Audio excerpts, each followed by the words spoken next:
Today is Wednesday, Parashat Vayikra. We're learning from Chok Israel, the portion of Ketubim, which is from the book of Midhlei.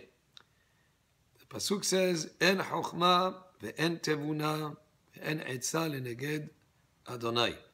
There is no wisdom, nor understanding, nor counsel against the Lord, against Hashem. So basically, a person can be very intelligent, could be very wise, could make plans based on what is very logical and makes sense, and everything is planned out. But if it's against the will of Hashem, then all the planning and all the understanding and all the wisdom will not be conducive to a result that he wants if it's not according to the will of Hashem. Sus mukhan leyom milchama veladonai teshua. The pasuk says, the horse is prepared for the day of battle. Today the equivalent of the horse would be maybe tanks, air force, etc. You can have the most sophisticated arms. However, L'Hashem HaTeshua, the victory is from Hashem.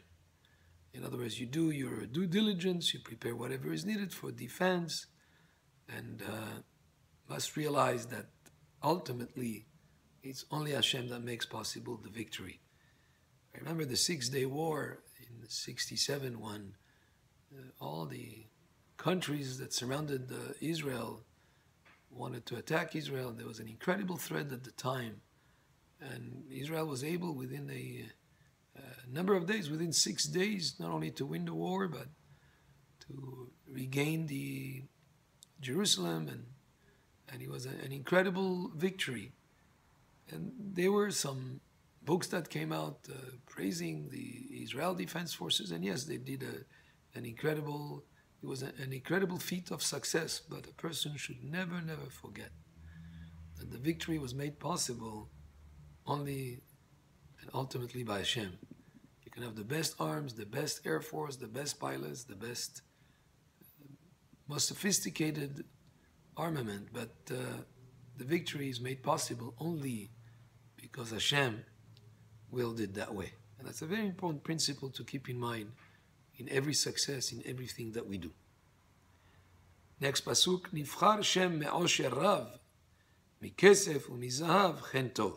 The pasuk means a good name, a good reputation is to be chosen rather than great riches.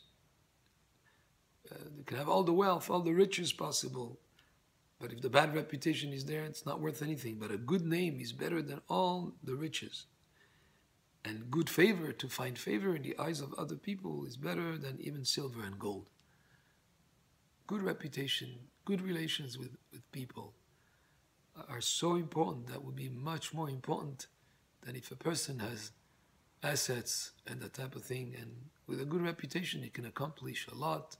People rely on you. It's a known thing, even in business. Relationships are one of the most important ingredients of success in business and many endeavors where you have to deal with people. Your reputation, how you deal with others, would be even more important than physical assets. Ashir varash nifgashu oseh chulam Adonai. The rich and the poor meet together. Hashem is the maker of all of them. In other words, Rashi says, Im en noten lo klum ose otam HaKadosh Baruch Hu chadashim leze ani veleze ashir. He said the person has to be careful because the wealth that he has is from Hashem. Wealthy or poor, Hashem made them the way they are. And if the wealthy one doesn't help the poor person, if he does not give charity, Hashem could also reverse the orders and make the rich poor and the poor rich, because it's all from him. Arum ra'a ra'avis v'nistar u'petayim avru v'ne'enashu. Arum is a person, a prudent man, sees the evil and hides himself. When a person sees the consequences of situations, he avoids trouble. A person is careful. That's a person who's prudent, who's wise, who does things in a way that he calculates what are the consequences of his actions or the situation at hand.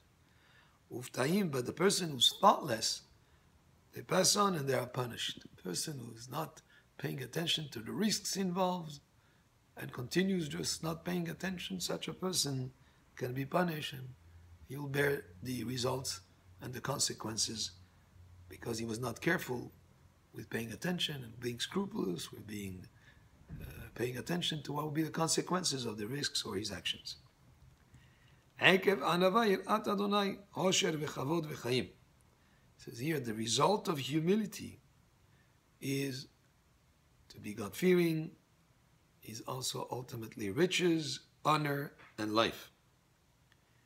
And a person who's humble, he will ultimately have many of these good promises that are given here of wealth and honor. The more a person chases after honor, the least honor he will get. The more a person is humble, the more he'll be honored. And the more a person is humble, he'll also have chayim, he'll have life. Baruch Adonai le'olam, amen ve'amen.